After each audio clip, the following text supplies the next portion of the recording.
Hello students, मैं doctor Vikram Singh Deswal Bionita classes YouTube channel पर आपका वेलकम करता हूं। स्टूडेंट्स, एनिमल किंगडम क्लासिफिकेशन का जो हमारा टॉपिक चल रहा था, मैंने लास्ट वीडियो में उसमें कुछ बातें हिस्ट्रिकल मैंने आपको बताई थी।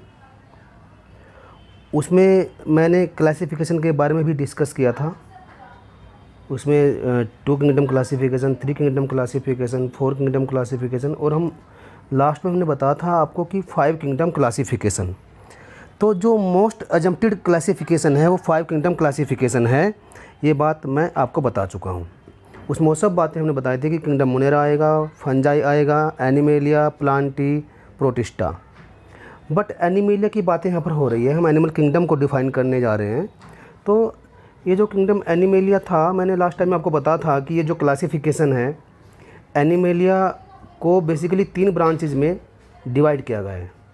मीजोजोआ, पैराजोआ, यू मेटाजोआ। आप स्क्रीन पर भी देख रहे हैं, मैंने थोड़ा सा बड़ा कर दिया स्क्रीन को, तो आप देख रहे हैं कि मीजोजोआ, पैराजोआ, यू मेटाजोआ। जो मीजोजोआ है, इसमें सिलेटेड सेल्स आएगी ओनली, उस तरह के ऑर्गेनिजम्स आएंगे जो वर्म लाइक पैरासाइट्स होते हैं मैराइन इन्वर्टिब्रेट्स पर। तो उससे अलग अगर आप यूँ कहें कि एनिमेलिया को बेसिकली मेन 2 ब्रांचेज में क्लासिफाइड किया गया है, एक पैराजोआ और एक यू मेटाजोआ। यू मेटाजोआ को एंटेरोजोआ भी कहते हैं। पैराजोआ में पोरीफेरा आता है, जिसमें केवल सेलुलर ग्रेड ऑफ ऑर्गेनाइजेशन होता है, उसमें कोई स्पेसिफिक माउथ या डाइजेस्टिव कैविटी या सिस्टम प्रेजेंट नहीं होता है। तो पोरीफेरा स्पंजेज इसमें रखेंगे। बट जो दूसरा पार्ट है इसका, दूसरी ब्रांच है इसकी, यू मेटाजोआ, जिसको हम एंटेरोजोआ भी नाम दे रहे हैं, उसमें टिश्यू या ऑर्गन या ऑर्गन सिस्टम ऑर्गेनाइजेशन उसमें देखने को मिल जाता है। उसमें माउथ भी प्रेजेंट होता है उनके एनिमल्स में, और डाइजेस्टिव कैविटी या डाइजेस्टिव सिस्टम भी देखने को मिल जाता है। तो अब ये जो यू मेटाजोआ है, यू मेटाजोआ को अगेन फिर डिवाइड किया गया है, उसके डिवीज़न किए गए हैं 2, एक रेडिएटा और एक बाइलेट्रिया। ये जो रेडिएटा है और बाइलेट्रिया है, ये बेसिकली सिमेट्री के बेस पर इसको क्लासिफाइड किया गया है। तो आगे बढ़ने से पहले आपको ये सब चीज़ें, पहले बेसिक चीज़ें आपको पहले समझनी होगी। एनिमल किंगडम के फाइला को जानने से पहले आपको पहले बेसिक कंसेप्चुअल डिटेल्स आपको मालूम होनी चाहिए कि सिमेट्री क्या होती है, और वहाँ ब्लाइंड सैक किसे कहेंगे, डाइजेस्टिव सिस्टम किस तरह का होता है, क्लोज्ड कंडीशन क्या होती है, ओपन कंडीशन क्या होती है सर्कुलेशन की, तो और डिप्लोब्लास्टिक कंडीशन क्या होती है, ट्रिप्लोब्लास्टिक कंडीशन क्या होती है। जर्म लेयर में वहाँ पर जो डिप्लोब्लास्टिक और ट्रिप्लोब्लास्टिक है, तो इसका मतलब वहाँ पर आप देखते हैं कि लेयर्स 2 है या 3 है, और जो लास्ट में डेवलप होती है लेयर वो कौन है। तो वो सारी बातें आपको डिस्कस इस टॉपिक में हो जाएगी। तो इसीलिए यू मेटाजोआ और पैराजोआ जो 2 ब्रांच रखी गई है, तो इसी को हम आगे डिफ़ाइन करते हैं। अब हम चलते हैं अपने मेन टॉपिक की ओर, जहाँ पर हमने छोड़ा था। तो प्यारे स्टूडेंट्स, आगे चलने से पहले आप कर लीजिए जल्दी से बायोनिटा क्लासेज यूट्यूब चैनल को सब्सक्राइब, और ज़्यादा से ज़्यादा कर लीजिए शेयर, ताकि आपके फ्रेंड सर्किल में आपके फ्रेंड्स को ज़्यादा से ज़्यादा बेनिफिट हो सके, जो अपनी प्रिपरेशन को बहुत अच्छा बना सके। तो देखिए स्टूडेंट्स, ये जो हम बात कर रहे थे यहाँ पर, अभी एक टर्म इस्तेमाल हुई थी आपके सामने, यू मेटाजोआ। तो हमने 2 कैटेगरी बनाई थी। तो देखिए, यू मेटाजोआ था, एक पैराजोआ था। तो मेटाजोआ के एक्चुअल में 2 पार्ट हो गए हैं। तो एक तो हम कहते हैं पैराजोआ, एक हम कहते हैं यू मेटाजोआ। तो पैराजोआ में हमने पोरीफेरा को रखा, यू मेटाजोआ में बाकी सभी रखे हैं। तो ये बातें अब आपको देखनी है डिटेल में। एक्चुअल में आप देख रहे हैं कि कॉम्प्लेक्सिटी ऑफ ऑर्गेनाइजेशन के बेस पर मेटाजोआ को 2 पार्ट में डिवाइड किया गया है, पैराजोआ और यू मेटाजोआ। तो आप ये भी देखते हैं कि मेटाजोआ एक्चुअल में है क्या। ये ऐसे एनिमल्स हैं जिनमें मोबिलिटी की पावर है, और सेंसरी या नर्व सिस्टम्स की प्रेजेंस इनमें होती है। और ये जो स्टिमुलाई होते हैं एटमॉस्फेयर में या सराउंडिंग एरिया में, तो उसके स्टिमुलाई को ये रिसीव करने का काम करते हैं और रेस्पॉन्स देते हैं, अपना बिहेव दिखाते हैं, रेस्पॉन्ड करते हैं। तो हम कह सकते हैं कि इनमें सेंसरी रेस्पॉन्स देखने को मिल जाता है। आप देख रहे हैं कि केवल स्पंजेस ऐसे हैं जिनमें नर्व सेल्स देखने को नहीं मिलती हैं, तो इसलिए इनको अलग कैटेगरी में रख दिया गया है, इनको अलग ग्रुप में बना दिया गया है। प्लांट के जैसी लाइफ देखने को मिल जाती है किनमें, जो अर्ली डेवलप्ड एनिमल्स हैं, जो अर्ली डेवलप्ड एनिमल्स हैं उनमें प्लांट के जैसी लाइफ देखने को मिल जाती है। और आप देखते हैं कि जो एनिमल्स सी फ्लोर पर रहते हैं तो उनको बेंथोइक कहते हैं। जो एनिमल्स सी फ्लोर पर रहते हैं उनको बेंथोइक कहते हैं। जैसे कि कुछ ऑर्गेनिज्म हमारे सामने आते हैं, वो इकाइनोडर्म्स है, कोरल्स है, सिलेंट्रेट्स और डीप सी फिशेस है। तो ये सब क्या कहलाते हैं, बेंथोनिक कहलाते हैं। बट ऐसे एनिमल्स जो बहुत ज़्यादा एक्टिव रहते हैं सी एरिया में, तो उनको नेक्टोन्स कहते हैं। क्या बोलते हैं, उनको नेक्टोन्स नाम से जाना जाता है। तो बेंथोनिक और नेक्टोन्स आपको पता होना चाहिए। जो मल्टी सेलुलर यूकैरियोटिक ऑर्गेनिजम्स हैं उनमें होलोजोइक मोड ऑफ न्यूट्रिशन मिलता है और ये कहलाते हैं मेटाजोन्स। क्या बोलते हैं इनको, मेटाजोन्स कहते हैं। तो जो अगर हम बात करते हैं पैराजोआ के अंदर, तो उनमें इस तरह की पावर देखने को नहीं मिलती है। अगर हम प्रोटोजोआ के अंदर जो एनिमल्स हैं उनको देखते हैं तो उनमें उस तरह की पावर नहीं होती है, वो मल्टी सेलुलर नहीं होते, वो यूनिसेलुलर होते हैं प्रोटोजोआ के अंदर आने वाले एनिमल्स। बट इनमें होलोजोइक कंडीशन, जो यूकैरियोटिक मल्टी सेलुलर ऑर्गेनिज्म हैं उनमें होलोजोइक मोड ऑफ न्यूट्रिशन देखने को मिल जाता है, जो मेटाजोन्स कहलाते हैं। अब ये जो मेटाजोन्स है, जिनको हमने दो कैटेगरी में डिवाइड किया है, पैराजोआ में और यूमेटाजोआ में, पैराजोआ और यूमेटाजोआ। अब ये जो पैराजोआ है, पैराजोआ में स्पंजेस आते हैं और स्पंजेस की खास बात क्या होती है, इनमें कोई टिश्यू ऑर्गेनाइजेशन नहीं होता। इनमें केवल सेल्स लूजली अरेंज होती है या एग्रीगेट होती है, जो किसी भी टिश्यू या ऑर्गन को डेवलप नहीं कर पाती है। इनमें ऑर्गन सिस्टम या ऑर्गन फॉर्मेशन नहीं होता। इनमें पोर्स होते हैं बॉडी पर जो उनके लिए माउथ का काम करते हैं। कोई स्पेसिफिक माउथ या एनस इनमें डेवलप नहीं होता है। लेकिन जब हम यूमेटाजोआ की बातें करते हैं, तो यहाँ पर जो पोरीफेरा के अलावा जो बाकी एनिमल्स हैं, जो रिमेनिंग एनिमल्स हैं, वो सेल्स की ग्रुपिंग डेवलप कर लेते हैं, टिश्यू बना लेते हैं या ऑर्गन्स बना लेते हैं, या उनमें ऑर्गन सिस्टम देखने को मिल जाता है। तो ये बात आपको ध्यान देने वाली है। तो आगे बढ़ते हैं। अब हम अगर सिमेट्री की बातें करें तो ये भी बड़ा इम्पोर्टेंट सेगमेंट है इसके अंदर, इस टॉपिक के अंदर। तो सिमेट्री जो होती है एनिमल्स में यूजुअली दो तरीके की सिमेट्री देखी जाती है। जो दो तरीके की सिमेट्री देखी जाती है, तो उसमें एक रेडियल सिमेट्री है और एक बाइलेटरल सिमेट्री है। Radial symmetry and bilateral symmetry.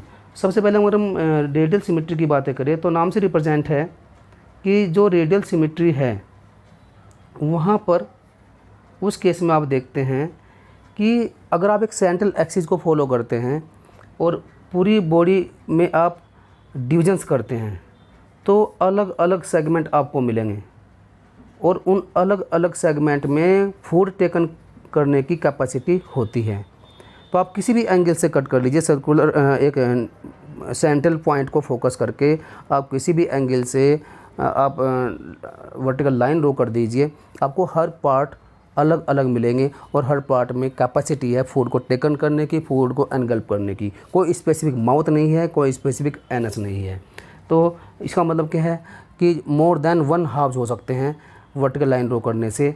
तो ऐसे टाइप की सिमेट्री जो देखने को मिल जाती है वो हाइड्रा में, जेलीफिश में, स्टार फिश में, या कोरल्स में, या सी अर्चिन्स में और सी एनीमोन में बाई रेडियल सिमेट्री देखने को मिल जाती है। तो देखिए रेडियल सिमेट्री जो है वो बहुत ही ज़्यादा एडवांटेजियस है एनिमल्स के लिए, क्योंकि वो किसी भी एंगल से फूड को गैदर करने की कंडीशन दे देती है, सपोर्ट कर देती है एनिमल्स को। किसी भी डायरेक्शन से वो फूड एनगल्प कर सकते हैं कोई भी एरिया।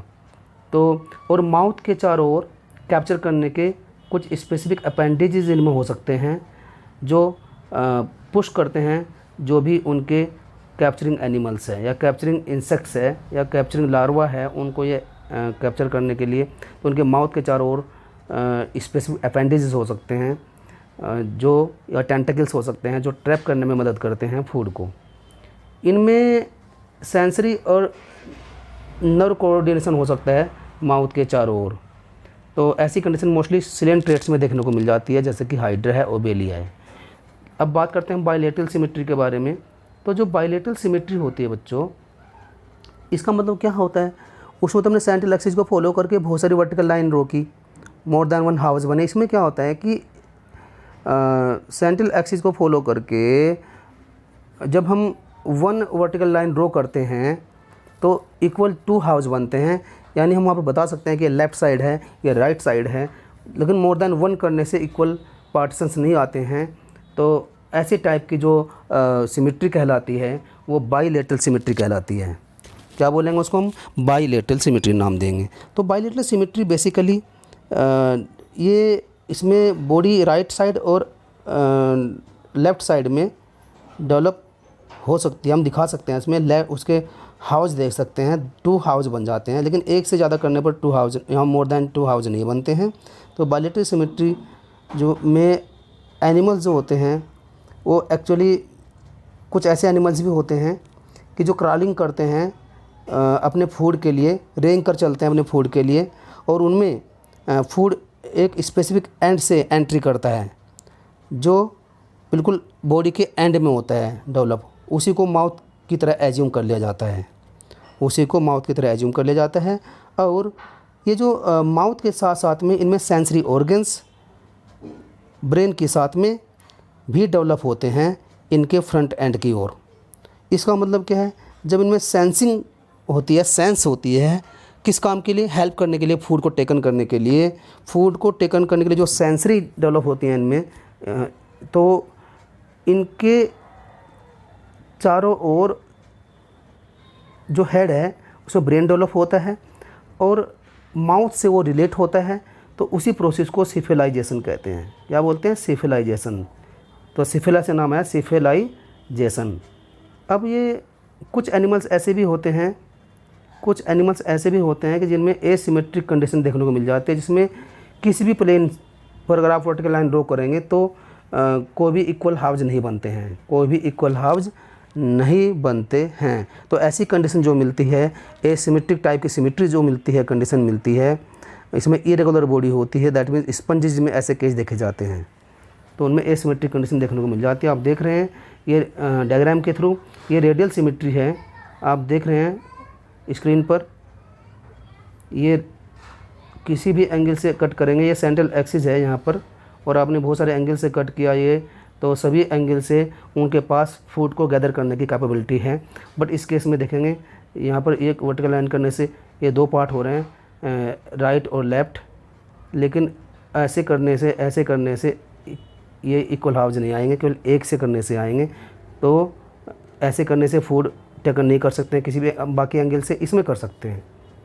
तो अब आप देखते हैं कि नेक्स्ट बातें करते हैं जर्म लेयर्स के बारे में। नेक्स्ट बातें करने वाले हैं हम किसके बारे में? जर्म लेयर्स के बारे में। जर्म लेयर पर थोड़ा ध्यान दीजिए।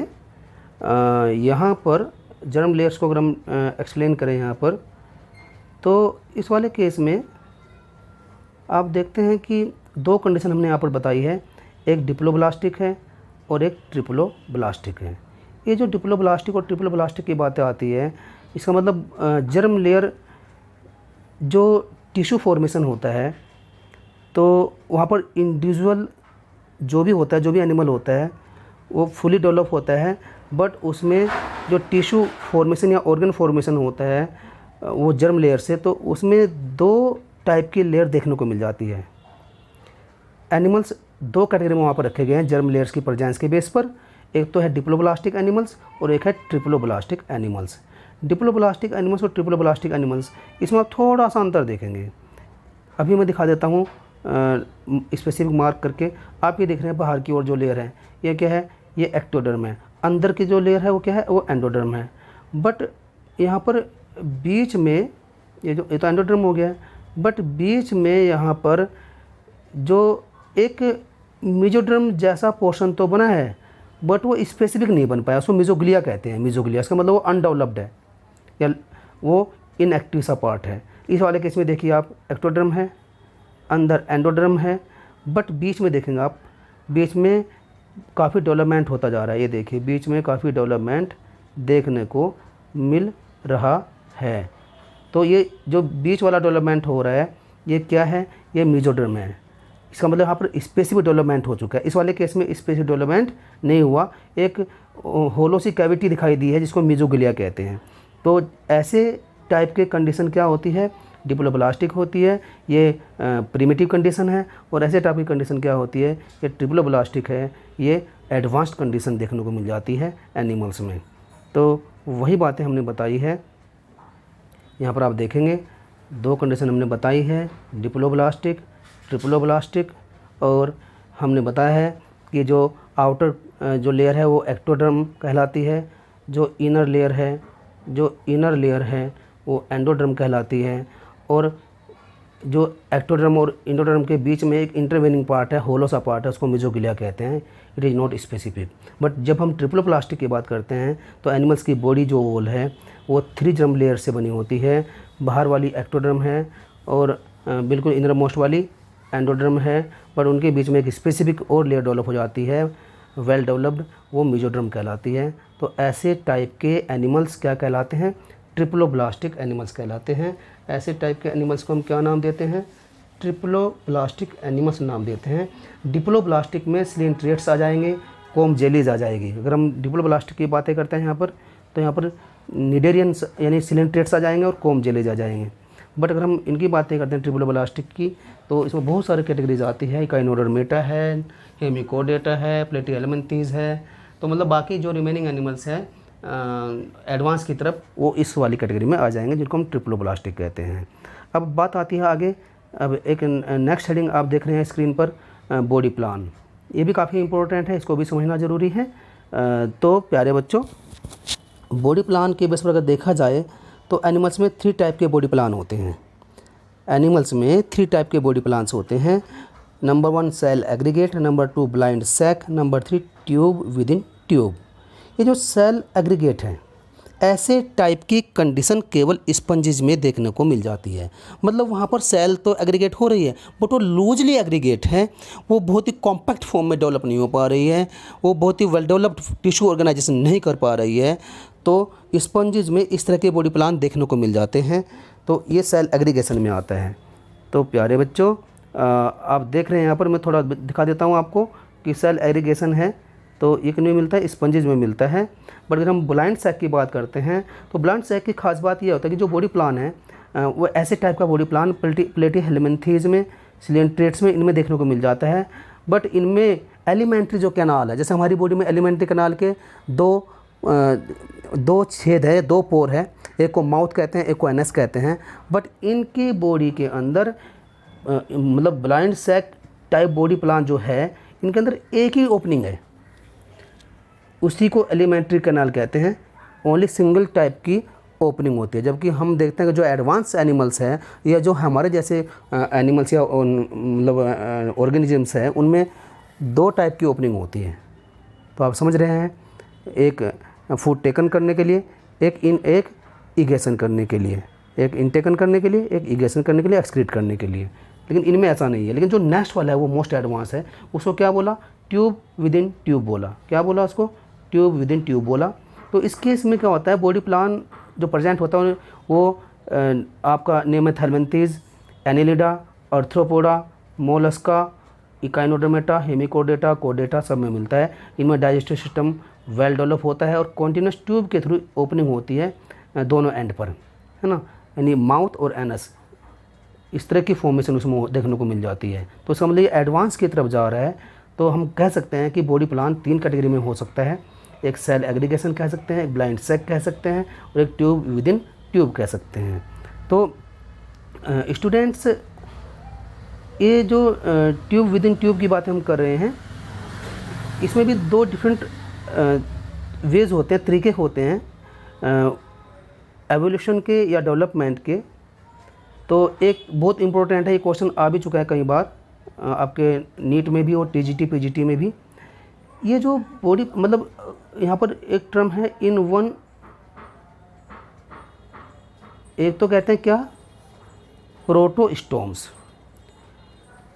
First opening to develop embryonic digestive tube is the mouth. जो पहली ओपनिंग है एम्ब्रियोनिक डाइजेस्टिव डेवलपमेंट के दौरान, तो माउथ जिसे कह रहे हैं वो प्रोटोस्टोम्स है। तो प्रोटोस्टोम्स पहले डेवलप होगा और बाद में क्या डेवलप होगा, एनस। बाद में क्या डेवलप होगा, एनस डेवलप होगा।